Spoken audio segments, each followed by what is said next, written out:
पुण्यातील वारजे परिसरात गॅस सिलेंडरचा भीषण स्फोटात 2 जणांचा होरपळून मृत्यू। पुण्यातील वारजे परिसरामध्ये मंगळवारी मध्यरात्री एका पत्र्याच्या घरात गॅस सिलेंडरचा भीषण स्फोट झाला। या भीषण स्फोटात 2 जणांचा होरपळून मृत्यू झाला आहे।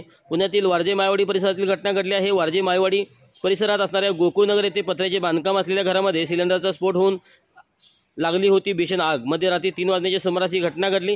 या स्फोटानंतर अग्निशमन दल आणि पोलीस घटनास्थळी दाखल झाले आणि आग विझवण्यात आली। हा स्फोट इतका भीषण होता की सिलेंडर केळीच्या सालासारखा सोलून वेगळा झाला होता।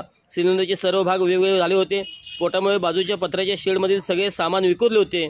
इतकी या स्फोटाची तीव्रता होती। या स्फोटामुळे पत्र्याच्या शेडमधील सामानांची राखरांगोळी झाली होती।